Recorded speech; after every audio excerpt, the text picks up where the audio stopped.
Por favor, no escuches este video en la noche. No lo escuches en una computadora, en una tablet o en cualquier pantalla grande, especialmente si vives solo. Escúchalo en tu teléfono, acostado boca arriba con la pantalla en un brillo muy bajito y lejos de tu cara. O idealmente deja las luces encendidas. Eso les va a dificultar acercarse. Si hay un lugar completamente oscuro en tu habitación, seguramente ahí se esconderá. Buenas noches. Me da gusto verte de nuevo por aquí. Aunque me gustaría advertirte una vez que si eres de esas personas muy susceptibles a estos temas, te pido por favor que este video en particular te lo saltes. Sé que suena un poco cliché, pero el día de hoy hablaremos de historias de la religión y del Vaticano. Y sé de antemano que esto puede ser un tema un tanto delicado. Y no tanto por chocar con creencias en sí. Me refiero más a lo que puede llegar a desencadenar. Pero antes de comenzar quería aprovechar este breve espacio para agradecerte. No puedo creer lo rápido que estamos creciendo. Y la verdad es que me da muchísimo gusto que seas parte de esto desde el inicio. Aunque si eres nuevo o nueva en el canal, también te invito a que te quedes, que te suscribas. Poco a poco estamos formando un grupito de gente a la que le gustan estos temas. Una familia. Y quiero que seas parte también. En fin, sin más por el momento, comenzamos. ¿Por qué huí del Vaticano? ¿Y por qué todos deberíais empezar a hacer las paces? Toda mi familia ha trabajado para el Vaticano como expertos en hidráulica y drenaje desde el siglo XIX.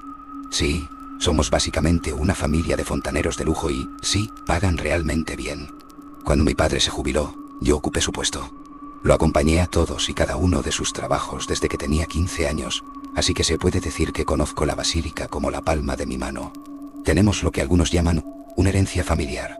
El Passepartout es una antigua llave maestra de latón para todo el edificio. Ha pasado de padre a hijo durante generaciones. La verdad, para mí no era más que una herramienta práctica para el trabajo, porque muchas veces tenemos que entrar en zonas de la basílica que normalmente están cerradas al público. Lo que os voy a contar pasó el año pasado, justo después de la muerte del Papa Francisco. Me llamaron en mitad de la noche para que bajara a comprobar una fuga en la necrópolis. Los niveles inferiores parecían estar inundándose. Nada grave, el agua subía despacio, y en el peor de los casos, había bombas preparadas. Bajé directo al tercer subsótano, y vi que solo había una fina capa de agua fangosa cubriendo el suelo. El olor, sin embargo, era horrible, casi putrefacto. El techo parecía perfecto, sin rastro de humedad, pero las paredes... Bueno, la pared, la que está justo detrás de la tumba de San Pedro, estaba sudando, literalmente cubierta de cientos de gotitas. Me acerqué a mirarlas, y no eran las gotas limpias y transparentes que esperaba. Eran turbias, incluso después de filtrarse a través de capas y capas de ladrillo romano antiguo. Toqué la pared con las manos y, para mi sorpresa, encontré una grieta vertical muy sutil. La seguí y me di cuenta de que no era una grieta, era el contorno de una puerta oculta. El agua que se filtraba por los ladrillos parecía haber disuelto lo que la sellaba o la camuflaba. Y había algo más, la forma de un ojo de cerradura que poco a poco se iba revelando. No voy a mentir, me emocioné. ¿Quién no lo haría? Una puerta secreta debajo del Vaticano. Y encima, una puerta que no aparecía en ningún plano. Saqué mis herramientas y me puse a trabajar para despejar el ojo de cerradura y desencajar la puerta. En menos de 5 minutos, metí el Passepartout, encajó a la perfección, y giré. No había pomo, ni nada visible para abrirla, así que tuve que tirar directamente de la llave. Decir que la puerta era pesada es quedarse corto. Pensé que iba a romper la llave antes de conseguir moverla. Cuando por fin cedió, rugió como si arrastraran un bloque gigante de piedra. El olor me golpeó como un mazazo, rancio, agrio, metálico. Al otro lado, estaba completamente a oscuras. Encendí la linterna y alumbré lo que parecía una gruta excavada hacía muchísimo tiempo. ¿Siglos? Quizá milenios. Las paredes sudaban igual que la de la necrópolis detrás de mí, pero las gotas no caían ni seguían la gravedad. El agua, o lo que fuera aquello, fluía hacia la puerta. Me giré y alumbré la pared que separaba la gruta de la necrópolis. Estaba completamente cubierta de agua. Había un charco pegado a la pared, desafiando la gravedad, y ahora que la puerta estaba abierta, fluía libremente hacia el tercer subsótano. Honestamente, en ese momento cualquiera se habría dado la vuelta. Quizá yo debía hacerlo. Podría haber llamado a alguien, haber reportado la puerta oculta y dejar que otros la investigaran. Explorar no era parte de mi trabajo y aún así entré. Había una ligera pendiente que seguía bajando durante casi 15 minutos. Y luego, Una sala circular enorme, casi totalmente ocupada por un agujero gigantesco. Se oía un extraño sonido de arañazos con un fondo húmedo que venía de algún lugar abajo en el pozo. Apunté la linterna hacia la oscuridad. Era un agujero perfectamente redondo en el suelo, con paredes como de cristal. Creo que era obsidiana, pero no estoy seguro. Parecía que Dios mismo hubiera clavado el dedo en la tierra. Demasiado perfecto, quizá incluso para estándares modernos. No creo que lo hubiera hecho ningún ser humano. Y el agua salía despacio, gota a gota, trepando perezosamente por las paredes de la gruta como si buscara la salida. Bajé un poco más la linterna y ojalá no lo hubiera hecho. No diré que estaba feliz con mi vida anterior, pero sí que puedo decir que nunca había sentido tanto terror como ahora. Lo primero que alumbré era blanco, largo, y no era una sola cosa, eran miles. Huesos. El mismo tipo de hueso una y otra vez. Había literalmente una montaña de ellos dentro del agujero, formando una rampa desde el fondo hacia arriba. Y era profundo, muy profundo. Más profundo que la Torre Eiffel. ¿Medio kilómetro? Más. Seguramente más. Entonces volvió el sonido. Apunté la linterna instintivamente y al principio no entendí qué veía.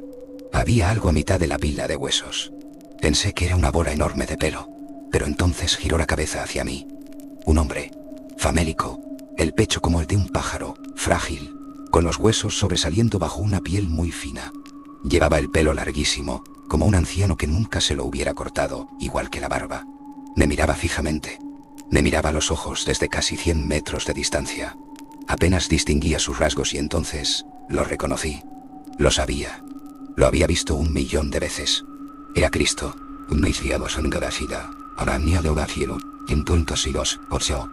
Jesucristo. El de los cuadros. El del crucifijo. Estaba seguro. Sus rasgos eran inconfundibles. Era un Jesucristo famélico, atrapado en un pozo perfecto de obsidiana, con paredes de cristal que nadie podría escalar jamás. Y se estaba rascando el hombro. El brazo izquierdo estaba casi arrancado. Con los ojos clavados en mí, como un depredador fijo en su presa, tiró del brazo izquierdo con la mano derecha hasta que se lo arrancó. Se arrancó el brazo él mismo y lo lanzó sobre la pila de huesos en un movimiento que parecía demasiado ensayado. En verdad os digo, si no coméis la carne del Hijo del Hombre y bebéis su sangre, no tendréis vida en vosotros, dijo con una voz ronca y baja, mientras el brazo empezaba a regenerarse. Conseguí reunir el valor suficiente para balbucear un patético ¿Qué?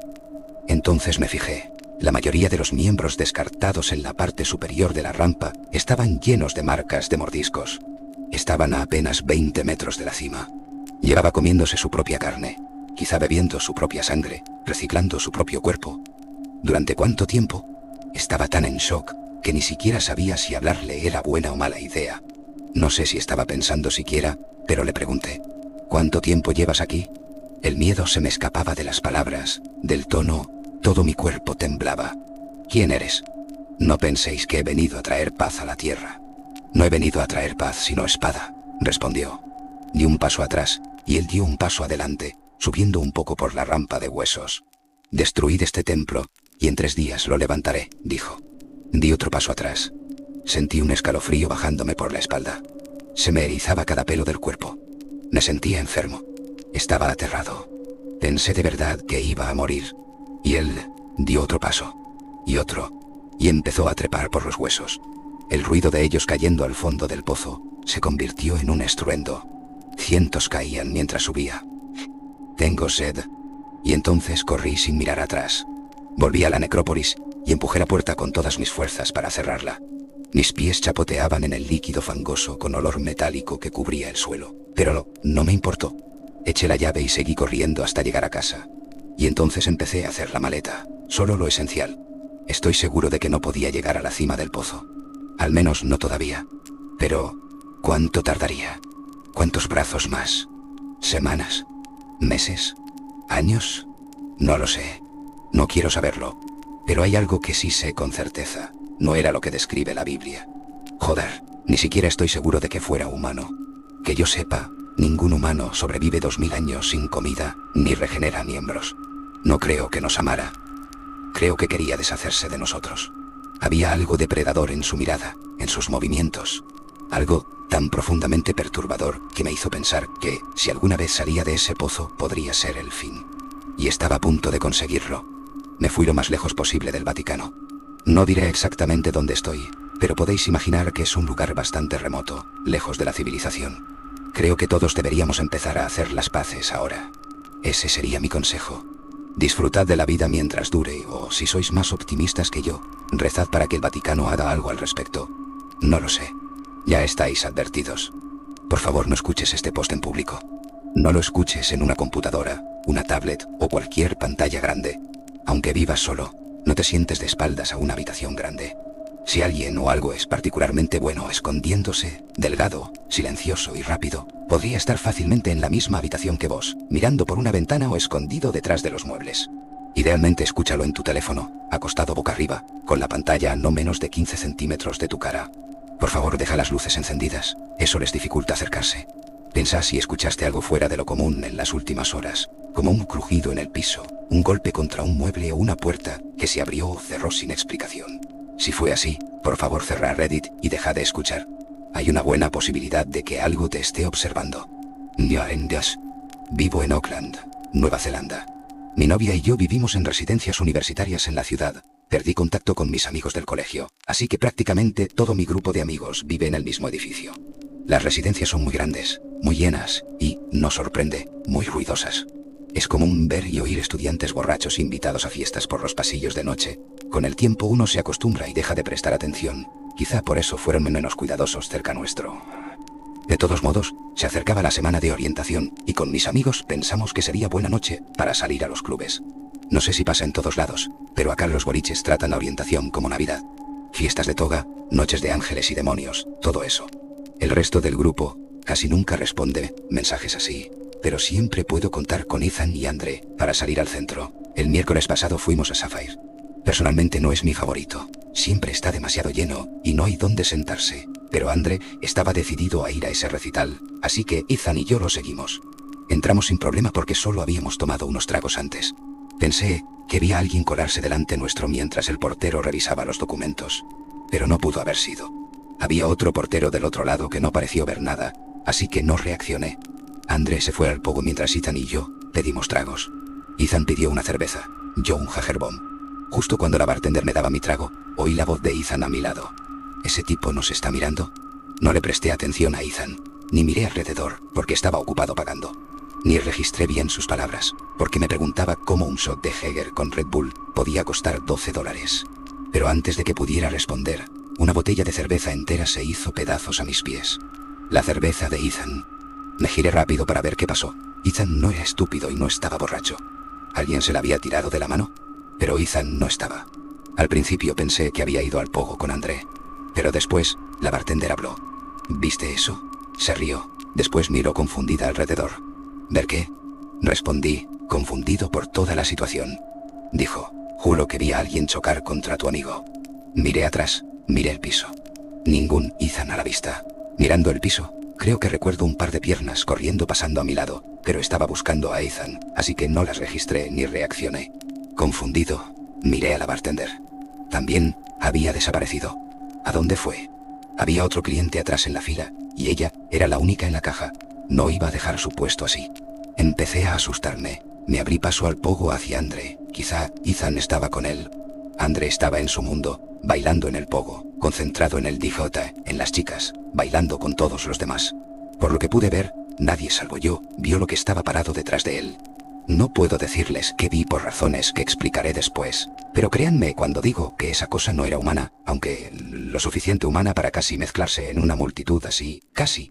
Estaba por gritar, por señalar, o llamar seguridad, avisarle a Andre que corriera, o... Gracias a Dios no lo hice, porque apenas esa criatura se giró para mirarme, todo encajó. Ethan intentó señalarme algo y desapareció. La bartender señaló a su atacante y también desapareció.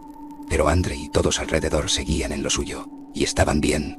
Al girarse para mirarme, sus rasgos horrendos se me grabaron en los párpados. Saqué el teléfono con calma y empecé a escribirle a mi novia. Voy para casa. No me escribas, mantén las puertas cerradas hasta que llegue. Te explico todo cuando llegue.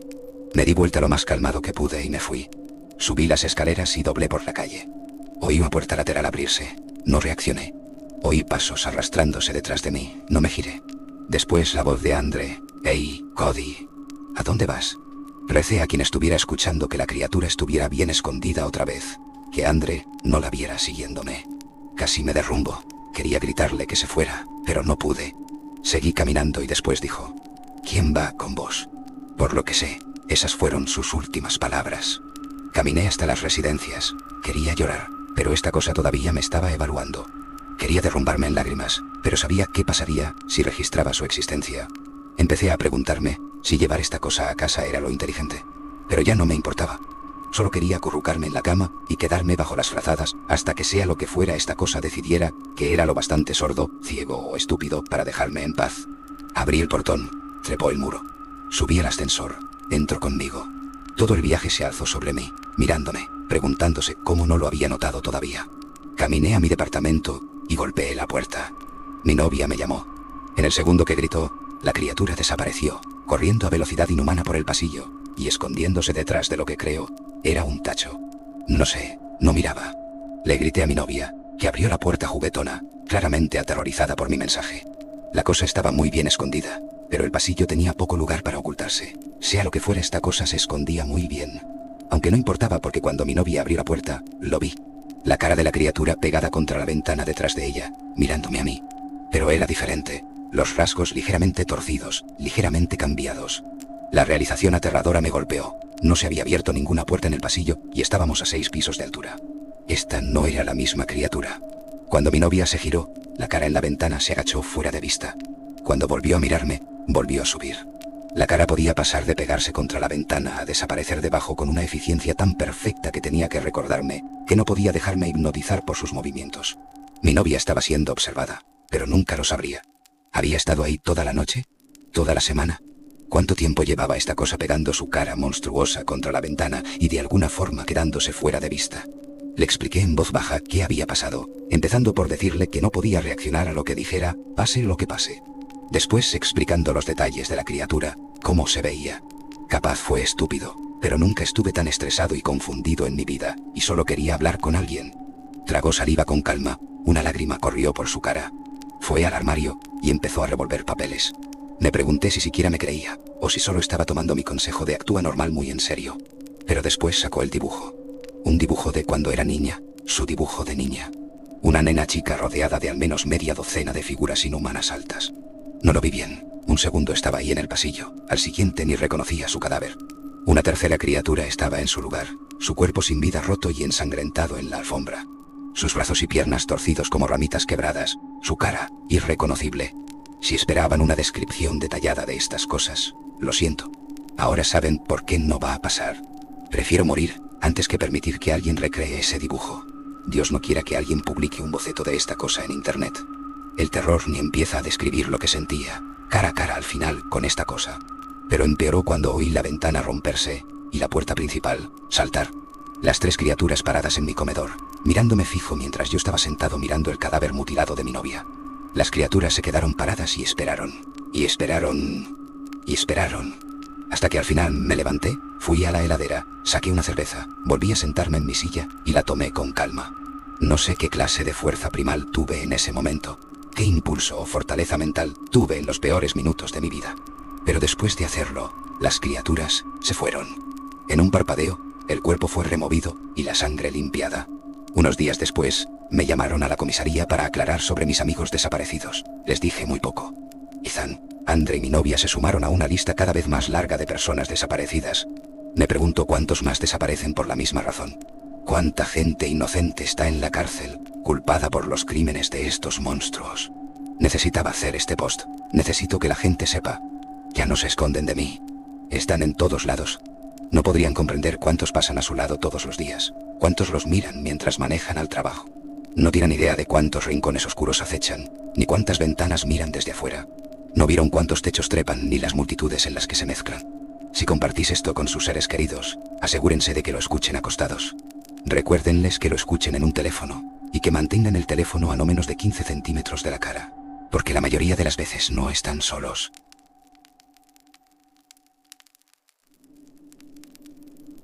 Adorábamos a otro Cristo cuando éramos jóvenes.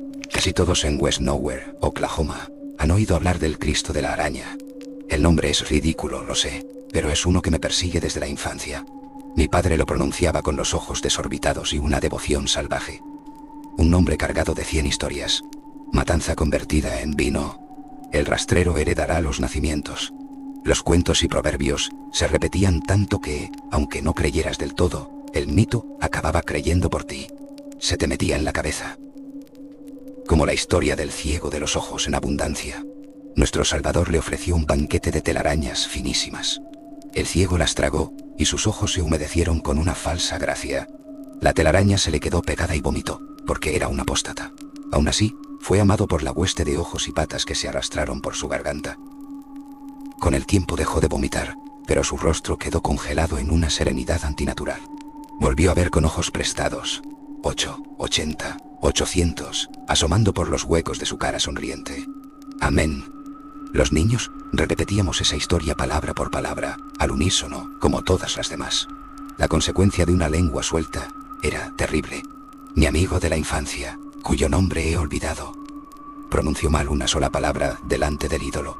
El silencio cayó sobre el salón de adoración, como moscas sobre Sodoma. Un silencio que invitaba a un terror espeso y rojizo. Le partieron los brazos y las piernas en 8, uno por uno, entre el radio y el cúbito, la tibia y el peroné. Lento, punto malo, meticuloso. Entre gritos, su padre empuñó la sierra para completar la octición. Después lo clavaron en los montantes de roble de la ventana, sobre el altar.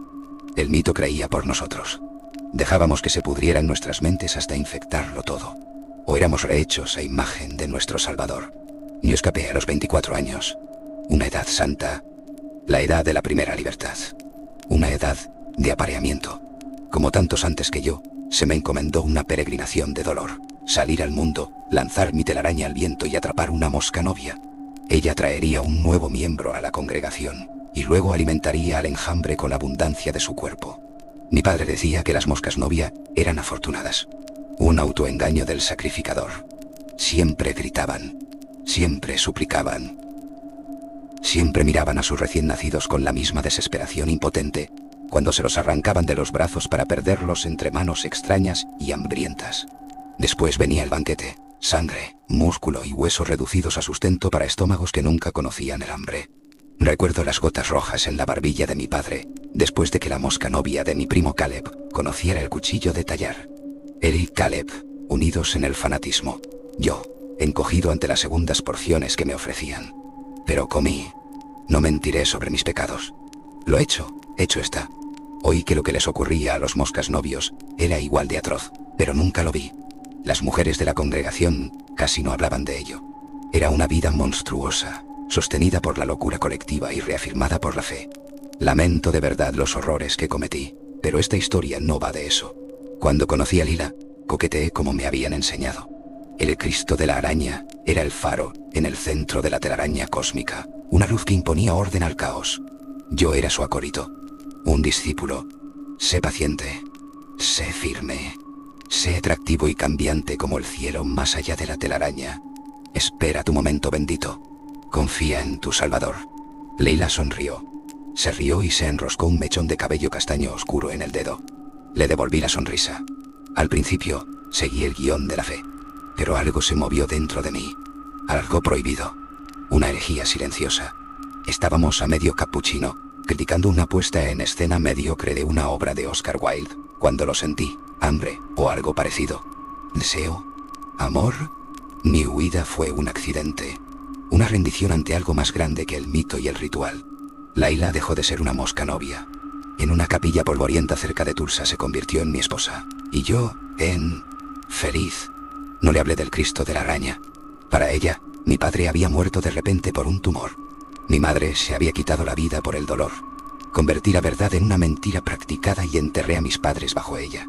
Alquilamos una casa con mi asignación menguante de la iglesia. Conseguí trabajo con un carpintero. Caminaba bajo el sol del sur y volví a casa una vida sencilla. 6 meses después de la boda, el obstetra llamó. Dio la noticia con cautela. Cuando sonreí, vi cómo se le aflojaban los hombros. Estaba feliz. Y, pese a los recuerdos de madres gritando, carne desgarrada e infantes envueltos en seda de araña, me permití creer que éramos libres. En el tercer trimestre, la burbuja de mi autoengaño se rompió. En la sala de espera de un centro de salud femenina, Leila leía, y yo veía a medias un programa de reformas. Un hombre alto y sombrío entró con un traje gris, apagado. Se sentó rígido. Me miró fijamente. Se mordía el labio. Aparté la vista. Al volver a mirarlo, seguía observándome, inclinado hacia adelante. ¿Puedo ayudarte en algo?, pregunté. Apóstata. Esa noche, Lira me preguntó por el encuentro. Me encogí de hombros. Un rarito. ¿En un consultorio médico?, dijo, suspirando. No respondí. Pensé en cuántas veces había caminado con mi esposa, sin ver a la araña, observándonos desde la sombra. La iglesia lo sabía. Nuestro Salvador duerme con 6 ojos cerrados, pero siempre vigila. Me obligué a apartar ese pensamiento. El Cristo de la araña no era real. Podíamos huir. Empezar de nuevo. Los 3. Dormí. Cariño, despierta. Se me había roto la fuente. En el hospital esperé. Inútil. Mis recuerdos de partos eran losas frías y manos ásperas. Esto era distinto. Estéril. Seguro. Me aferré a esa diferencia. A las 2:59 am fui por café. Cuando volví, la habitación estaba en silencio. La manta de Laila estaba empapada de rojo. Demasiado rojo. Su piel, demasiado pálida. Los cables colgaban de una máquina muda. Aparté la manta. Su vientre estaba abierto. Vacío. Nuestro hijo no estaba. En su lugar, una masa de arañas retorciéndose, algunas muertas en la sangre, otras aferradas a la carne. Grité. Apóstata. Me giré. Reconocí el rostro, el uniforme, los crocs. La bolsa chorreaba rojo. Era mi padre. El Cristo de la araña es una leyenda que mi pueblo volvió real con su fe. Un monstruo, un mesías, un cuento de hadas escrito en miedo y recordado en los gritos de los niños. Yo recuerdo. La gran telaraña habló de un Salvador renacido. Sobrevivirá donde otros caen. Nacido en sangre y alimentado de dolor. Crecerá solo, tejiendo en la oscuridad, nunca conocido por su madre, abandonado por su padre. El mito siempre encuentra la forma de creer por ti.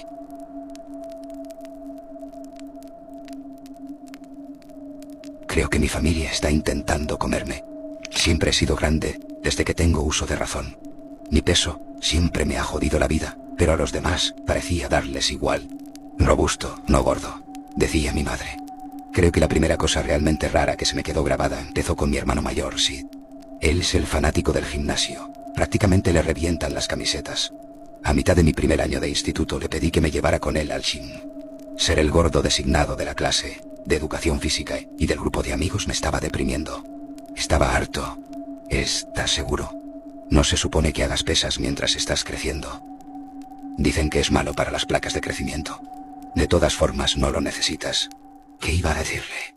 Es mi hermano mayor. Pero después lo busqué, y es una chorrada. Un cuento de viejas o algo así.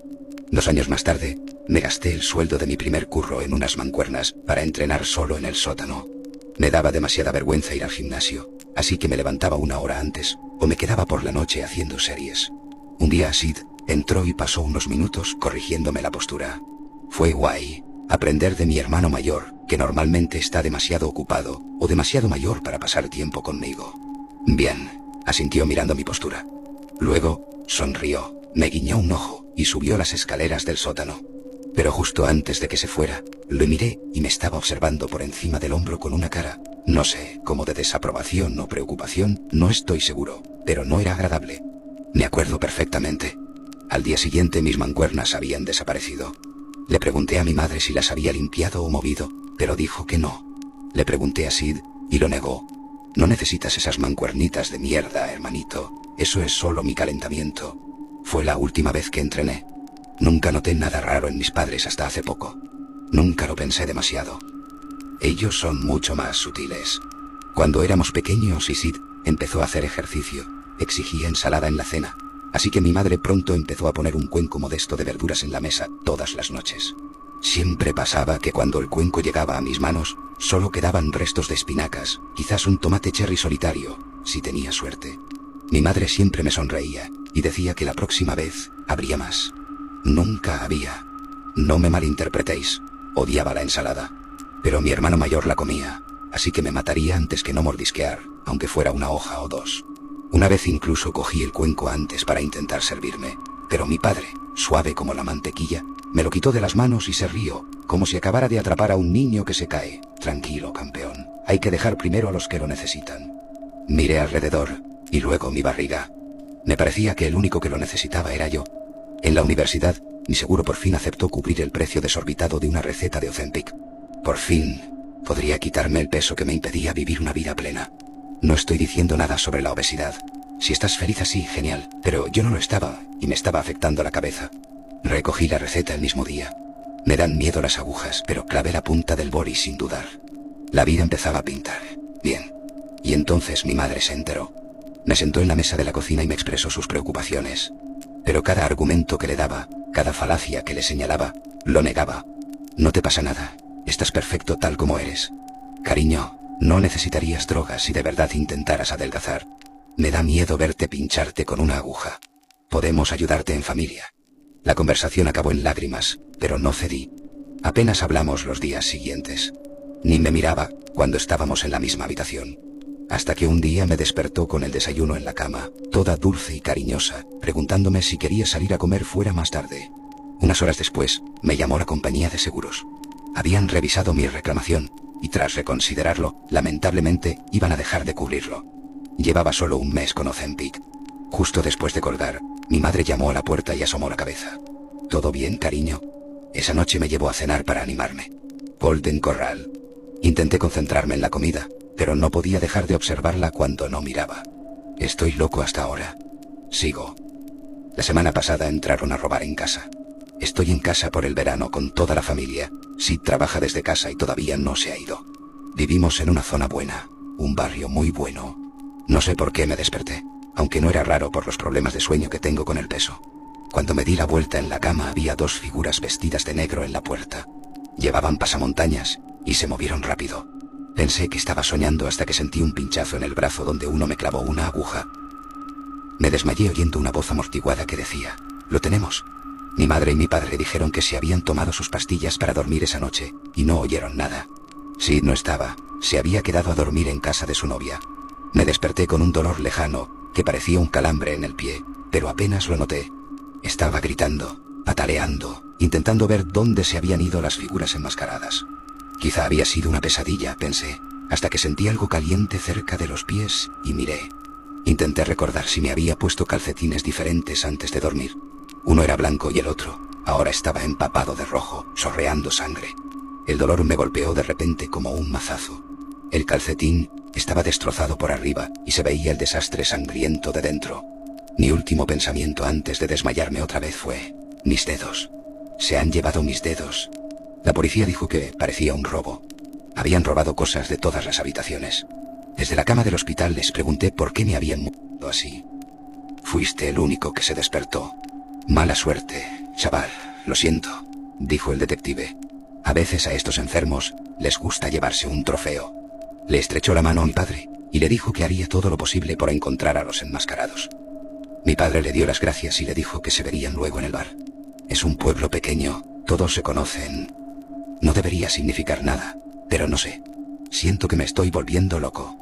Me dieron el alta al día siguiente con órdenes estrictas de guardar cama y reposo. Cuando mi familia me trajo a casa habían preparado un banquete enorme. «Estamos tan contentos de que estés bien», dijo mi madre, mientras servía los platos. «Y ahora que estás en casa del colegio, ya era hora de compartir una comida familiar. Nos encanta tenerte para la cena». Nos llenamos los platos, y entonces mi madre sacó el plato final. Albóndigas ahumadas. Mi padre se deshizo en elogios, diciendo que había buscado los ingredientes por todas partes, y había pagado una fortuna por ellos. «¿Qué es?», pregunté. Solo había 5 en el platito, y miré su textura rara. Mi padre hizo una pausa antes de sonreír. «Un tipo de cordero. No encontrarás nada igual en kilómetros a la redonda». Tuvimos suerte. Dejó una albóndiga en cada plato y levantó la suya en un brindis. «Bon appetit», dijo alegremente. Vi cómo todos hundían los dientes en la carne, con el jugo chorreándoles por la barbilla. Sid gimió de placer. «Está buenísimo, papá. ¿Vas a comer la tuya?». Mi hermano señaló mi plato. De repente ya no tenía hambre. Negué con la cabeza y dije que necesitaba tumbarme porque me dolía el pie. Sid se encogió de hombros y se estiró por encima de la mesa para quitarme la albóndiga del plato. Salí de la cocina despacio con las muletas. Mientras subía las escaleras cojeando, oí voces bajas desde abajo. «¿Qué pasa, papá? ¿Qué te pasa?», preguntó. «Estoy loco. Estoy loco». «Tranquilo, tranquilo», dijo mi padre. «Solo No distinguí bien lo que decían, pero juro que la única palabra que oí con claridad, y estoy 100% seguro de que la oí bien, fue sospechoso. Sigo estando loco. Ayudadme. Tengo que pasar las próximas semanas en cama, y ahora me siento paranoico todo el rato. ¿Hay algo que pueda hacer por precaución?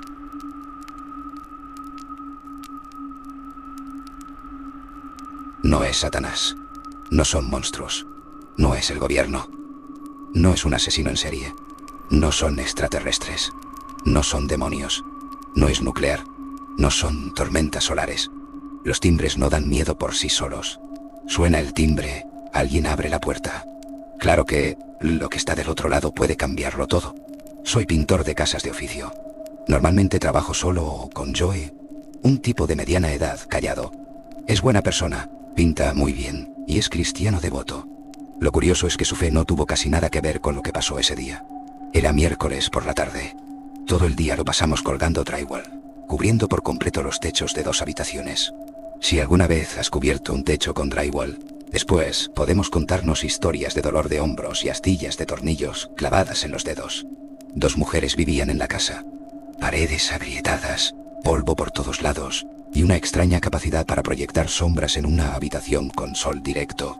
Mujeres mayores, hermanas, creo. No estoy seguro. Eran amables, pero caminaban completamente sincronizadas. Era como esas viejas del filme No mires ahora. ¿La has visto? Buena película. Usa muy bien la tensión, aunque después de un rato la falta de acción se vuelve un poco aburrida. Perdón, me fui por las ramas. Cuando trabajo sueño despierto, y al contar el día se me sale el parlanchín. En fin, las mujeres se habían ido por varias horas. No sé a dónde, pero viendo los frascos vacíos de Lorezapam y sus charlas obsesivas sobre muertes en las noticias, diría que a ningún lugar importante.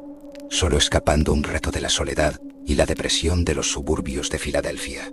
Así que éramos yo y una radio moribunda sintonizada en música vieja.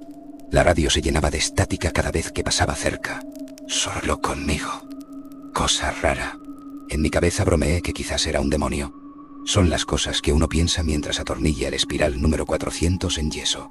Espiral into Gypsum sería un nombre decente para una banda, la verdad. Ahí voy otra vez. El tren de pensamientos no para nunca. Entonces sonó el timbre. Joe gritó desde la otra habitación. Oye, Dave, ¿puedes abrir? Tengo las manos ocupadas. ¿Deberíamos abrir si las dueñas no están? Bueno, no. Supongo que quien sea puede volver después. Silencio. Ven a ayudarme a encajar esto en seco. Suspiré, sabiendo que pronto tendría los brazos en alto más tiempo del que quería. Pasó 1 hora y las mujeres no regresaban. Ya agotamos el drywall de arriba, así que Joe me mandó a bajar por otra hoja.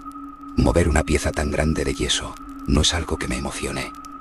Pero cuanto antes terminemos, antes puedo devorar todo el helado de mi congelador, porque básicamente sigo siendo un niño. Jódanme si quieren. Bajé las escaleras a toda prisa y me detuve.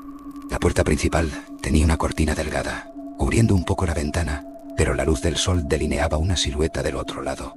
Levanté una ceja, como si alguien pudiera ver mi confusión. Quien estuviera ahí estaba completamente quieto, así que asumí que era una de las mujeres en el porche, admirando la aburrida esquina de la calle. Es gracioso cómo racionalizamos al instante lo que no entendemos. No es que le demos sentido al mundo, es que inventamos nuestra propia realidad, donde nada malo puede pasar. Agarré el pomo desgastado, giré y abrí la puerta. Un hombre con traje negro, un traje que pegaría más hace 200 años. Sombrero bombín, parecía un Frank Sinatra anciano, pero su voz no era la del Chaiman. Era profunda y dejaba un sabor amargo en la boca. Hola, amigo. Ya pensaba que nunca ibas a abrir. En ese momento debí cerrarle la puerta en la cara, pero honestamente no creo que hubiera cambiado lo que vino después. Yo no sabía que estabas ahí todo este tiempo. ¿Amigo de Morín? Tenía que conocer a las dueñas de alguna forma, ¿verdad? Respira, racionaliza. No, solo vengo a entregar un sobre para Joe House. Eso dice. Sacó unos lentes de lectura del bolsillo. Sí, Joe House. ¿Tú eres Joe? No, no soy Joey, pero puedo llevárselo si quieres. Está justo arriba. No puedo permitir que toques este sobre, pero si me dejas entrar, estaré encantado de entregarlo y seguir mi camino. Oí pasos detrás de mí. Me preguntaba cuándo Joe se iba a impacientar. Dave, ¿dónde está el Draiwa? ¿Quién es ese? No soy importante, pero este sobre es para Joe House. ¿Eres tú, Joe House? El viejo era exageradamente amable. Sonreía sin rastro de malicia. Sí. Joe se acercó como quien se acerca a un leproso. Arrancó el sobre blanco sucio. Lo abrió a distancia. Si esto es Anthrax, me aseguro de que mueras conmigo, viejo. Joe también era conspiranoico. El hombre solo sonrió. No es nada de eso, pero agradezco el humor. Joe sacó una sola hoja. La leyó en voz alta, con una mueca brutal. No son tormentas solares. No son demonios. No es nuclear. Entonces, ¿qué mierda es? Solo entrego los mensajes. El viejo dio un saludo tieso y se desplomó como un montón patético. La policía llegó rápido, con luces y sirenas. Tomaron declaraciones, revisaron el área. Las dueñas volvieron, obviamente horrorizadas, porque un viejo murió en su porche. Lo que lo hacía más raro era que las mujeres juraban que nunca habían visto al visitante. El viejo era un completo desconocido para todos. No tenía nada en los bolsillos, ni etiquetas en la ropa, ni huellas. Sus dientes eran dentaduras postizas sin número de serie ni marca. Con. Los policías se movieron nerviosos. Tomaron fotos, se apuntaron con las pistolas en una versión rara de guerra de agua. Golpearon animales callejeros. Todos nos unimos y fue una gran fiesta. Es broma, pero los oficiales realmente no sabían qué hacer. Así que nos dijeron que los llamáramos si pasaba algo más. Se fueron. La supuesta hermana de Maureen subió a acostarse. Maureen y yo hicimos charla incómoda, sin interés real en el viejo, queriendo borrar el incidente de la memoria. Joe no mencionó el sobre ni a la policía ni a las hermanas. Al final decidimos que lo mejor era que Joe y yo siguiéramos trabajando. Ojalá nos hubiéramos ido. Yo estaba en el dormitorio del frente, así que empujé la puerta, sin recordar haberla cerrado, pero diciéndome que soy olvidadizo a veces. Ahí estaba Diana, la hermana de Maureen, muerta en el suelo, ojos abiertos, pecho y estómago abiertos en una cavidad sin sangre. Su brazo estaba sostenido con una tabla de madera, obligándolo a apuntar directo al techo. Una de las piezas de drywall tenía un nuevo arreglo de clavos. Las cabezas negras formaban un pentagrama y parecía sangrar, fluido rojo goteando de los viejos agujeros. Supongo que debería mencionar el resto de la habitación. Diana no era el único cadáver. Uno de los policías y dos personas que nunca había visto estaban muertos y vacíos, apuntando al techo. Los muebles, solo una cama y un escritorio, estaban cubiertos con sábanas. Las herramientas de Joe, 2 alicates de distintos tamaños, una sierra para drywall, un taladro y una espátula de pintor, estaban ordenadas sobre el escritorio. La cama estaba cubierta de sobres. Quizás fue reacción visceral, pero Joe corrió frenético hacia los sobres, abriéndolos como niño mimado en Navidad. No es Satanás. No son monstruos. No son demonios. No es un asesino en serie. No son extraterrestres. Todos los sobres tenían variaciones del mismo tema, y el tono de Joe pasó de urgente a suplicante. Se derrumbó en llanto. Mi corazón latía a 1000. Pero hasta que no ves algo atroz, no sabes cómo reaccionarías. Maureen vomitó antes de desmayarse en el suelo. Yo me quedé parado, sudando, retorciendo las manos. La garra en mi pecho era un ataque de pánico. ¿Qué hago ahora? ¿Qué hizo esto? Entonces Joe abrió el último sobre. Este era completamente negro, enterrado bajo los demás. A diferencia de los anteriores, este lo abrió con cuidado. La energía se había ido. Joe se quedó quieto un rato. Luego se giró a mirar por la ventana. Desde la puerta no veía qué miraba, pero no necesitaba verlo. Salgan de aquí ahora mismo. Joe se volvió hacia mí en frenesí, corriendo hacia la puerta mientras oía vidrio romperse. Miré atrás mientras bajaba las escaleras y vi a Joe arañando el piso de madera, uñas arrancándose en cascadas de sangre. Lo arrastraba una mano llena de costras, con uñas largas y amarillentas. No vi a qué pertenecía la mano, pero no importaba. Pensé en volver por Maureen, pero mientras salía por la puerta principal, su cuerpo explotó desde la ventana de arriba. El sonido de huesos rompiéndose y desgarrándose acompañó el rebote antinatural del cadáver. Corre, conejito. Es temporada de caza. Tono monótono. Sabor agrio en la boca. Sabor a basura y odio. No mi odio. Abrí de golpe la puerta de mi auto, recordando de repente que la batería había estado fallando últimamente. Una vuelta de llave. 2 vueltas. 3 vueltas. Nada. Miré hacia la ventana del segundo piso, sintiendo ojos sobre mí. Estacionado al otro lado de la calle, la vista era clara. Una cabeza anormalmente grande, por una masa de pelo negro enmarañado y pajizo. El pelo ocultaba todos los rasgos faciales, excepto mejillas y mandíbula marcadas por cicatrices y suciedad, adornadas con, bueno, no era una sonrisa. La boca abierta mostrando dientes color caramelo apretados. La expresión no indicaba ninguna emoción. 4 vueltas. El observador de la ventana se deslizó fuera, usando las extremidades de forma equivocada para salir al alero sobre la puerta principal. 5 vueltas. El observador alcanzó la bajante con una mano llena de costras. Los clavos y soportes de la tubería le arrancaron carne, goteando sangre al pavimento en una lluvia siniestra. 6 vueltas. La cosa se quedó quieta en el suelo varios segundos. Luego empezó a agitar salvajemente sus partes óseas, todo el tiempo apuntando esa mirada sin ojos hacia mí. Boca abierta, dientes apretados, sangre goteando de heridas frescas. 7 vueltas. 7 de la suerte. El auto cobró vida, giró la esquina y me fui directo al tráfico. Mierda, mierda, mierda, mierda. Autos adelante, autos atrás. Miré por el retrovisor, esperando ver a la bestia caminando hacia la carretera principal. En cambio, vi el auto de Maureen y Diana dando la vuelta a la cuadra. Mi teléfono vibró. Era Joe. ¿Hola? ¿Dónde mierda estás, hombre? ¿Tú, estás bien? ¿De qué mierda hablas? Saliste corriendo al auto todo histérico. Estoy preocupado por ti. Detuve el auto al lado de la carretera, mirando mis manos sin razón más que porque existían. El teléfono seguía encendido. Joe preguntaba si seguía ahí, pero no podía responder. ¿Era realmente Joe? Decidí preguntarle una sola cosa. ¿Qué decía en el último sobre? Estática un segundo. Luego sabor agrio en la boca. Supe que no iba a volver a esa casa. Es curiosidad,